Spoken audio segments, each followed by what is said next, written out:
नरेंद्र मोदी इस वक्त मालदीव में है। 99% मुसलमान आबादी वाले मालदीव में मोदी का ग्रैंड वेलकम हुआ। बड़े बड़े पोस्टर लगाए गए। याद कीजिए, मालदीव वही देश है जिसने 20 महीने पहले इंडिया आउट कहा था, लेकिन 20 महीने में ही 99% मुसलमान आबादी वाले मालदीव को समझ में आ गया कि भारत से दुश्मनी नहीं, दोस्ती करने में ही फायदा है। दूसरी तरफ आरएसएस ने भी मुसलमानों से दोस्ती का हाथ आगे बढ़ाया है। दिल्ली में एक मीटिंग हुई। इस मीटिंग में 50 से ज्यादा मुस्लिम धर्मगुरु बुलाए गए। इस मीटिंग में जो लोग बुलाए गए उन्होंने भी कहा कि आरएसएस की बात समझने में ज्यादा फायदा है। तीसरी घटना ओमान में हुई, जहां धीरेन्द्र शास्त्री की कथा चल रही है। बाबा बागेश्वर ने ओमान के सुल्तान और सरकार दोनों की तारीफ की। 3 घटनाओं से समझिए एक बड़ा नैरेटिव सेट हो रहा है। जुमे के दिन मुसलमानों के बीच कुछ बड़ा हो रहा है। ये क्या है, इस खास रिपोर्ट में देखिए। मोदी मुस्लिम मुल्क मालदीव्स में हैं। बाबा बागेश्वर मुस्लिम मुल्क ओमान में कथा कह रहे हैं। संघ प्रमुख मोहन भागवत भारत में इमामों मौलानाओं से मिल रहे हैं। मालदीव्स, ओमान और भारत तक हर जगह हरा भगवा के बीच ब्रिज बन रहा है। क्या गजवा डरा डरा है?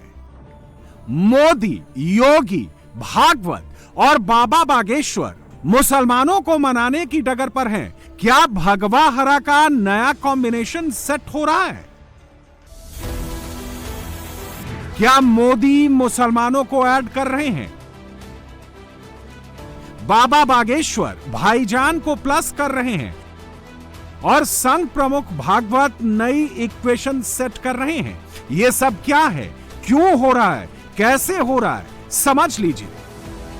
बागेश्वर सरकार धीरेन्द्र शास्त्री की कथा ओमान के मस्कट में चल रही है। पंडाल में हिंदू भी बैठे हैं और मुसलमान भी। अब पहली बार हम मस्कट आए हैं, ओमान भी पहली बार आए हैं और हमें पता नहीं था इतनी सहजता है और इतने बाबरे यहां हैं। हम पहले ही आ जाते बहुत पहले आ जाते। बाबा बागेश्वर जिस मुस्लिम मुल्क ओमान में कथा कह रहे हैं, वहां मुसलमानों की आबादी 52 लाख है। हिंदुओं का नंबर 90,000 है, यानी मुसलमानों के मुकाबले हिंदू 1.73% हैं। और खुले दिल ना ले पाए तो क्या खाक की अमीरी, क्या काम की अमीरी। बाबा बागेश्वर का पंडाल भले ही ओमान में हो, लेकिन उन पर पूरे मुस्लिम वर्ल्ड की नजर है। अरब के मुसलमान उन्हें ध्यान से सुन रहे हैं। शिया भी सुन रहा है और सुन्नी मुसलमान भी सुन रहा है। को भी बुलाओ, नाथ द्वारा को भी बुलाओ, नहीं मथुरा को भी बुलाओ। ओमान से सटे यूएई में मुस्लिम आबादी 76% है, हिंदू आबादी 6.6% है। ओमान बॉर्डर से लगे यमन में मुस्लिम आबादी 99% है, हिंदुओं का नंबर 1% से भी कम है। सऊदी अरब में मुस्लिम आबादी 98% से ज्यादा है, हिंदुओं की आबादी 1% है। बाबा बागेश्वर का जहां पंडाल लगा है, उसके आसपास के मुल्कों तक में हिंदुओं का नंबर बहुत ज्यादा नहीं है। इतना ज्यादा तो कतई नहीं है कि बाबा बागेश्वर को यह कहना पड़े कि वो फिर से ओमान आने के लिए मस्कट का पानी चेक कर रहे हैं। कल से मस्कट का पानी पी रहे हैं और आपने कहा, राधा कृष्ण मंदिर वाले, आपने कि मस्कट का पानी ऐसा है जो पीता है बार बार आता है। तो हमने आपको उस वक्त तो कुछ नहीं बोला, चुप हो गए। आज भी इन्होंने यही बोला। जब हम अंदर आए तो बापू हमको बाहर ही मिले तो बोले, गुरुजी मस्कट का पानी ऐसा है जो पीता है वो बार बार आता है। अब लेकिन उत्तर हम देना चाहेंगे, हम चेक करेंगे।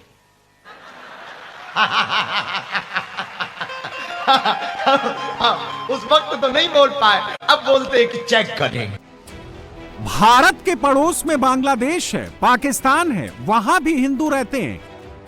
लेकिन बाबा बागेश्वर कभी बांग्लादेश नहीं गए, बाबा पाकिस्तान नहीं गए, तुर्की नहीं गए। बागेश्वर बाबा ने कथा के लिए ओमान को ही चुना है, नेक्स्ट प्रवचन के लिए दुबई को ही सेलेक्ट किया है। इसके पीछे एक खास वजह छिपी है। वो क्या है, समझ लीजिए। बाबा बागेश्वर ओमान में हिंदू की बात कर रहे हैं, सनातन की बात कर रहे हैं, हिंदुत्व की बात कर रहे हैं। एक बात हम कहना चाहेंगे, विचार भले ही नहीं रखो पर संस्कार पुराने रखो। बाबा बागेश्वर का फोकस हिंदुओं पर तो है ही, बाबा की नजर उन मुसलमानों पर भी है जो सनातन से बैर नहीं रखते, जो हिंदुओं को मिटाने का इरादा नहीं रखते, जो सनातन को घटाने की जगह साथ लेकर चलने की सोचते हैं। इसलिए बाबा अपने मन से सनातन के साथ ओमान के सुल्तान का भी जिक्र करते हैं। हम सब बहुत भाग्यशाली हैं, परदेश की धरती पर भी देसी दिल लेकर बैठे। और पहला भाग्य तो यह है कि मनुष्य तन पाया, पर दूसरा भाग्य यह है सनातन धर्म पाया। और आज यदि तीसरा भाग्य बोले तो अतिशयोक्ति नहीं, संस्कार की राजधानी है मस्कट, जहां सबका समन्वय है, धार्मिक स्वतंत्रता है, सबका समन्वय है। यहाँ के पूर्व के जो सुल्तान थे उनके बारे में हमने बहुत सुना, हम उनको भी बहुत साधुवाद दे रहे हैं, जिन्होंने हमारी भारतीय परंपरा को, सनातनीय परंपरा को तहे दिल से स्वागत किया।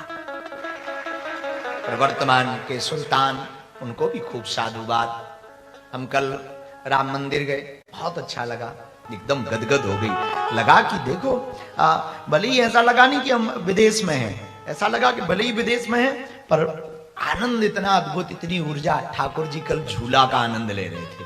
हमने कहा झूलो भाई, झूलो, अपनी उनसे थोड़ा कम बनती है।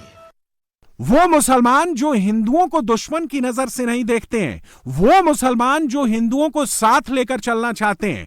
बाबा बागेश्वर का उन मुसलमानों से कतई टकराव नहीं है। उनकी लाइन लेंथ बिल्कुल क्लियर है। जो सनातन के खिलाफ है, बाबा उसके खिलाफ है।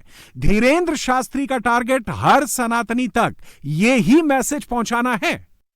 नए विचार कितने भी हो, आप हेलो करो, हाउ आर यू बोलो, इंग्लिश बोलो, अरबिक बोलो, आप जर्मन बोलो, फ्रांसीसी बोलो, कुछ भी बोलो, पर दिल में भारतीयता रखो,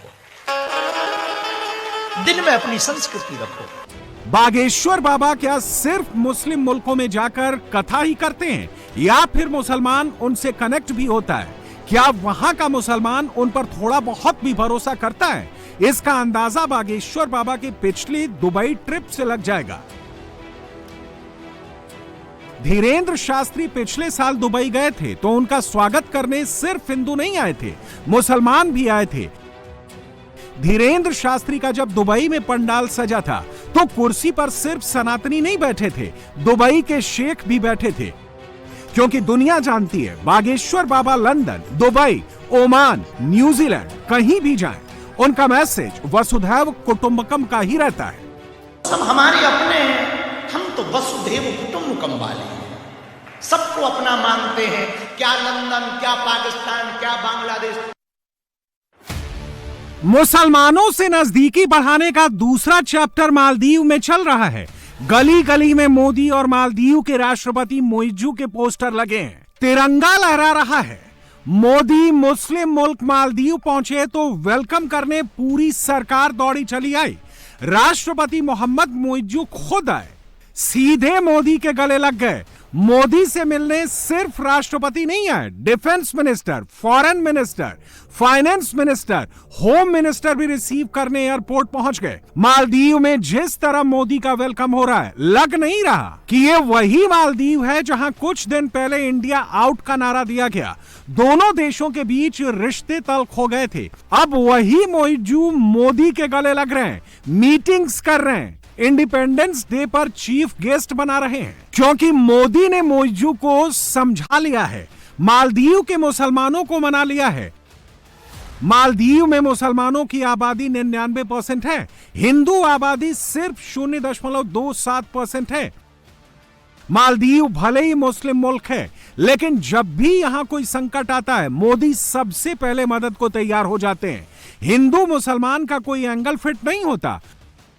कुछ दिन पहले मालदीव के पास फॉरेन रिजर्व $440 मिलियन रह गया था, कंगाली का खतरा मंडरा रहा था। तब भारत ने $750 मिलियन के 2 करेंसी स्वैग एग्रीमेंट कर मालदीव को मजबूत किया। $50 मिलियन कर्ज चुकाने की मियाद भी 1 साल के लिए बढ़ाई थी। हम केवल पड़ोसी नहीं हैं, सहयात्री भी हैं। भारत मालदीव का सबसे करीबी पड़ोसी है।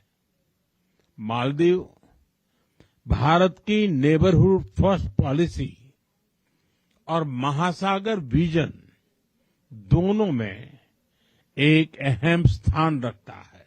मालदीव के विकास और समृद्धि के लिए भारत हर कदम पर साथ रहेगा।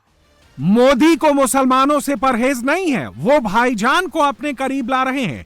फरवरी महीने में ही कतर के अमीर जब भारत पहुंचे थे तो मोदी प्रोटोकॉल तोड़कर वेलकम करने खुद एयरपोर्ट पहुंच गए थे।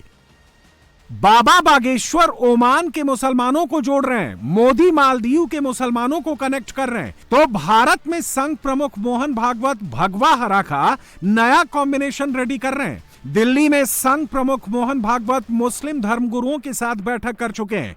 3.5 घंटे तक हिंदू मुसलमान को साथ लाने पर मंथन हो चुका है। संघ प्रमुख मोहन भागवत के साथ इस मीटिंग में ऑल इंडिया इमाम ऑर्गेनाइजेशन के प्रमुख उमर अहमद इलियासी समेत 50 से ज्यादा मुस्लिम धर्मगुरु और स्कॉलर शामिल हुए। कुछ साल पहले तक सोचना भी मुश्किल था कि आरएसएस किसी मस्जिद में संवाद करेगा, किसी मुस्लिम मोहल्ले में मीटिंग करेगा, लेकिन अब यह हो रहा है। नया इक्वेशन बन रहा है, हिंदू मुसलमान के बीच विश्वास पैदा हो रहा है। हमारी सबकी जातियां जरूर अलग हो सकती हैं, हमारी सबकी परंपराएं जरूर अलग हो सकती हैं, हमारे इबादत करने के तरीके ज़रूर अलग हो सकते हैं, लेकिन हमारा जो सबसे बड़ा धर्म है इंसान और इंसानियत का है। भारत में रहते हैं हम सब भारतीय हैं, इसलिए राष्ट्र सर्वोपरि है, इसका ख्याल रखना होगा। हम सबको ये तय हुआ है कि ये संवाद का जो प्रोसेस है, प्रक्रिया, इसको आगे लेके जाना चाहिए। आपसी सहमति सबके बीच में बन गई है। मंदिर और मस्जिदों के बीच में दरमियान संवाद होना चाहिए, इमामों और पुजारियों के बीच में संवाद होना चाहिए, गुरुकुल और मदरसों के बीच में संवाद होना चाहिए। चूँकि मस्जिद और मंदिर के जो लोग मंदिरों में जाते हैं, मस्जिदों में जाते हैं और धर्म से लोग जुड़े होते हैं, धार्मिक लोगों की बात को मानते हैं, तो इसका एक अच्छा असर होता है। बुनियादी बात अब यही हुई है कि ऑल इंडिया इमाम ऑर्गेनाइजेशन और राष्ट्रीय स्वयंसेवक संघ अब आगे ये जो संवाद के कार्यक्रम होंगे वो देश भर में आगे लेके जाएंगे। और सबसे अच्छी बात ये रही है कि आपस में दोनों लोगों के बीच में एक विश्वास पैदा हो गया है। पुजारी मौलाना से बात करेगा, इमाम धर्म गुरुओं से बात करेगा। संघ और मुसलमान दोनों मिलकर हिंदू मुसलमान के बीच बन रही खाई को खत्म करेंगे। मुसलमान हिंदू से कनेक्ट होगा, हरा भगवा दोनों मिलेगा तो पक्के तौर पर गजवा डरेगा। शिकायत बहुत खुले तौर से रखी, उन्होंने अपनी बात भी खुले तौर से रखी है। तय ये हुआ है कि ये पहली मुलाकात है, हमने अंदर क्या बात की हम खुले तौर से नहीं कहेंगे। दूसरी मुलाकात होगी, जल्द होगी, तीसरी मुलाकात होगी, लेकिन कहीं न कहीं शुरुआत हुई है डायलॉग की। जहाँ पर मिसअंडरस्टैंडिंग है, जहाँ पर गलतफहमियाँ हैं, तो वो हमने रखी हैं। उनके पास जो हमारी गलतफहमियाँ थी वो हमने रखी हैं। बात हुई है प्यार की, बात हुई है इकरार की।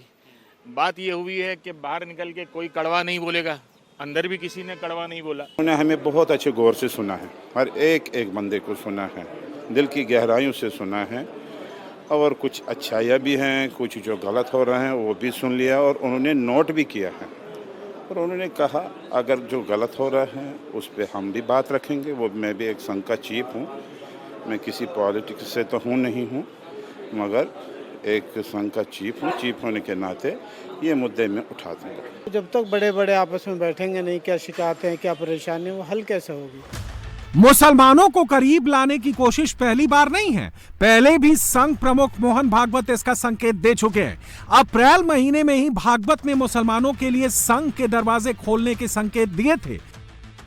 संघ प्रमुख ने कहा था कि अगर मुसलमानों को भारत माता की जय बोलने से परहेज ना हो तो वो शाखा में आ सकते हैं, संघ से जुड़ सकते हैं। भगवा का अगर सम्मान करें तो दोनों साथ साथ चल सकते हैं।